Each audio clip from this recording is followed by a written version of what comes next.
sugnaatay waalidkayga waxaan salaamayaa dhamaantood marti sharafka aadka u qaaliga ee qiimaha badan leh ragga aadka u quruxda badan leh ardayda qalin jabinayso dhamaanteedaan wada leeyahay hambalyo waxaan halka ka soo jeedin doonaa ammaan aan ugu talagalay ama buraanbur aan ugu talagalay macna Cabdifataax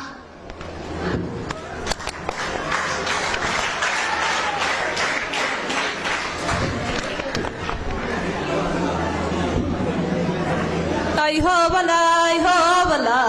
hobalay hadaba ay hobalay hadaba bisinka ku bilaab shaydan habaydade malaa'igta daakiraysa soo degtee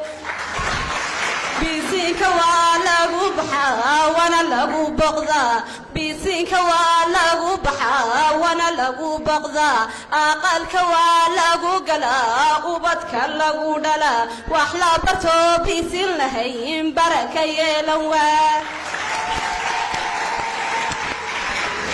Cabdifataax waan ku duceeyaa dabka hajiro cabdow waan ku duceeyaa dabka hajiro ducaan duugobin banda kugu xir ducaan duugobin baan miska ku duldhiga tuusida roobka u dadaararta kaaga teg allow tarankaaga toddobaatan wiilka yeel sida badaw beera sida burahaw yabaan sida baxaa waana boqol wiila ku dhashaan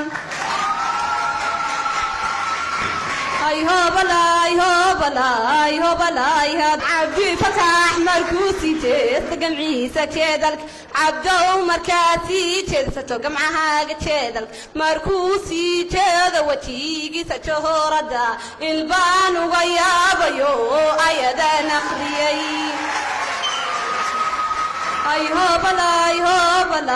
hobalay hadab ay hobalay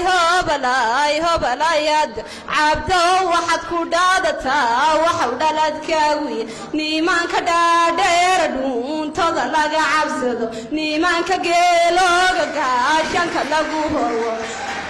niimaanka geelooga gaashanka lagu horwo oo dhul ma seexdee daaru ku laydhsada oo lacag ma tiirsheemiisku ku daadiya oo geeri mooye caruurtiisu gaaja male ay hobalay hadab ismaar quruxdiisiyo caynka loo sharaxay ismaar quruxdiisiyo caynka loo sharax kuwii cadan joogi cagaahay ku soo socdaan kuwii badda jooga markaabiyay ku soo jiraan oo wax la sheega mooyaane ducaan ugu daray ay hobalay hadab ay hobalay hadab maanta ay tahay maalin weyn maanta ay tahay maalin sumcad leh maanta ay tahay maalin farxad leh balse ilaahay baa mahad iskale iskugu keenay makaankan aadka u quruxda badan leh maanta waxaan halkan ku sabootinayaa aan ku leeyahay macallinkayga Cabdifataax Usmaan Daahir hambalyo